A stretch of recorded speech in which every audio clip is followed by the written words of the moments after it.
أعوذ بالله من الشيطان الرجيم بسم الله الرحمن الرحيم الحمد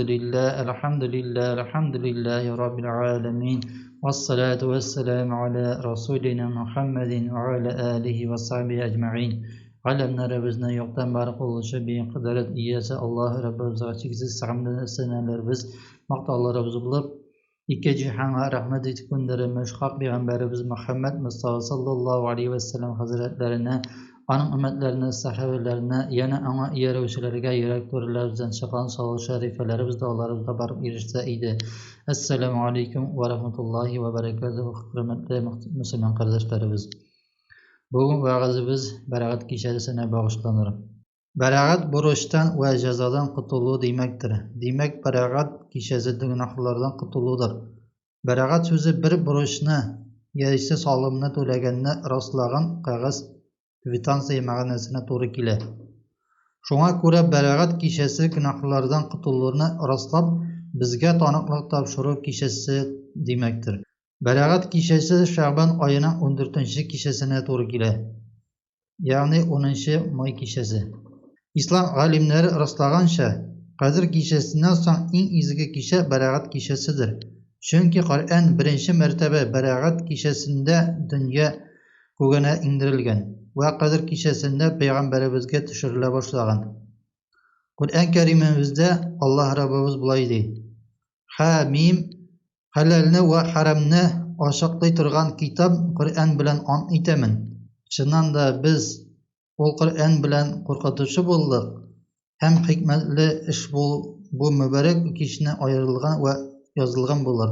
Duhan suresi 1-4 oyatlar.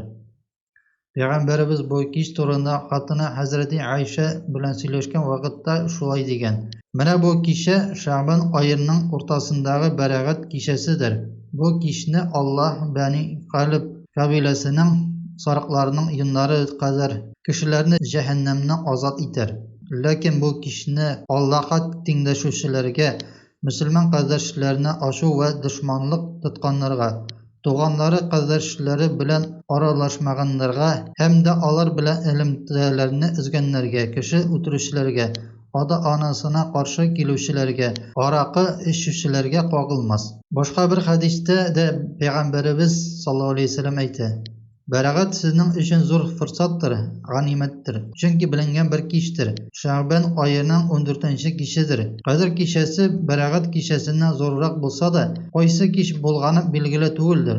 Bu kishini ko'proq ibodat qilg'iz. Beraat kişisinde kişilerinin bir yıllık yazmışı yazılır ve ferishtalarga topshirilir. Ya'ni kelajak bir yıl içinde bütün mahlukatning, bütün barlıklarının rizqlari, boylik ve yorlilik halleri, dünya münasebetleri, dereceleri, yangi tug'acak ve o yıl içinde vafat bulacak kişiler barısı da bu kişini bilgilenir. Beraat kişisinde namaz oku, dua qulu, arvaq uchun xatımlar oku kengash etiladi.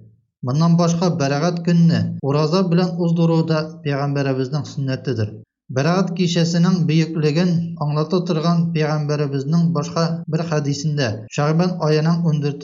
kişinin ibadet bilen uzduruguz, gündüz uraza tutuguz. Çünkü o kişini Allah Teala quyoshning ışığına kadar dünya alemine rahmet ko'zi bilen qarar ve şulay buyurur. Yok mu g'afur so'rovchi, ana g'afur etim. Yok mu rizq so'rovchi, ana rizqlantirayım. Yok mu qaygılı ve ağrı kişi şifasını vereyim. Bundan başka nindi tilekler bulsa sorasınlar vereyim. Diğer bu hal quyosh chiqqancha devam eder. Deb aytilgan Peygamberimiz aytgancha, beraat kişisi dualar ve tilekler qabul bo'la turgan bir kishi. Bu mübarek kişini mümkün kadar o'zimiz, ailamiz, bolalarimiz, milletimiz hem bütün mümin kardeşlerimiz için dua qilib, Allah'tan dünya ve ahiret baxti so'rash kerak. Assalomu alaykum.